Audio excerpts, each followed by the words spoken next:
Si vous magasinez pour une nouvelle caméra ce printemps, jetez un œil à la toute nouvelle HX5V de Sony. Cette caméra possède un capteur CMOS de 10 mégapixels qui est merveilleux en basse lumière. Elle possède également un mode panorama par balayage et un mode vidéo Full HD. Même avec un zoom 10x, elle est d'un format si compact qu'une fois éteinte, elle se glisse très bien dans une poche, idéale pour le voyage. Lorsque vous venez d'acheter votre nouvel appareil, autant il est intéressant d'avoir toutes sortes de gadgets et de fonctions, au bout du compte, c'est vraiment la qualité d'image qui va primer. Le capteur d'image a une grande importance et celle-ci possède un capteur XMOR-R d'une sensibilité supérieure à la lumière. Au-delà de toutes les caractéristiques qu'elle possède, c'est ce capteur d'image qui procure des photos de qualité supérieure. Une autre nouveauté très intéressante sur cet appareil est la possibilité d'utiliser deux types de cartes mémoire. Premièrement, les memory sticks de Sony que j'utilise car je peux directement l'insérer dans mon ordinateur personnel. Mais là où la nouveauté réside, c'est qu'elle accepte également les cartes mémoire SD. Ces cartes très populaires sont maintenant acceptées sur toute la gamme des nouveaux appareils CyberShot 2010. Une chose que j'aime faire, c'est d'utiliser le mode P à la place du mode Easy. Ça me permet de changer la sensibilité, c'est-à-dire le ISO, et l'appareil, lui, va quand même changer la vitesse et l'ouverture en fonction de la scène. Dans ce mode, l'appareil reste très simple, mais me procure un peu plus de latitude pour atteindre les résultats photos que je désire.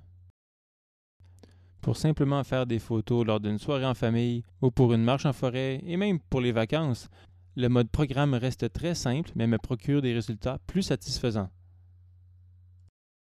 La fonction qui est probablement la plus populaire sur cet appareil est le mode panorama par balayage. Ce que je vais faire, c'est simplement appuyer une fois sur le déclencheur, faire un balayage sur 180 degrés et capturer toute la scène devant moi. Traditionnellement, il fallait capturer plusieurs images, les transférer à l'ordinateur, utiliser un logiciel spécialisé pour les assembler ou posséder des connaissances approfondies dans Photoshop. Maintenant, avec cet appareil, tout ce que j'ai à faire, c'est cadrer le début de la scène, appuyer sur le bouton pour déclencher la capture panoramique, balayer tout au long de ma scène en restant le plus stable possible et l'assemblage est automatiquement complété. C'est si simple à faire que vous pouvez regarder le résultat tout de suite après. La plupart des appareils compacts possèdent un zoom d'environ 3, 4 ou maximum 5 fois. Celui-ci a un zoom 10 fois comportant un grand angle de 25 mm, ce qui vous donne la possibilité de faire des variations de cadrage très grandes, comme capturer un édifice au complet et ensuite zoomer pour aller chercher un détail de la façade. Avec ce grand angle 25 mm, je peux vraiment aller chercher des champs de vision très larges pour avoir ce look particulier qu'un grand angle procure. Il n'est pas toujours évident de capturer tous les objets dans une scène, mais cet objectif me facilite la tâche. Lorsque vous quittez les modes automatique ou easy, il est possible d'aller chercher les modes scène.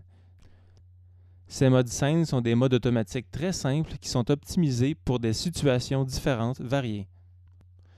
Pour la situation suivante, je choisis le mode paysage. Ceci produira une photo avec une grande profondeur de champ pour que les objets soient aussi nets en avant qu'en arrière-plan.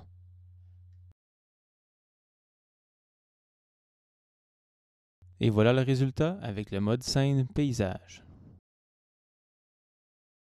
Maintenant, voici une caractéristique très surprenante de cet appareil, c'est le mode prise de vue à main levée en basse lumière.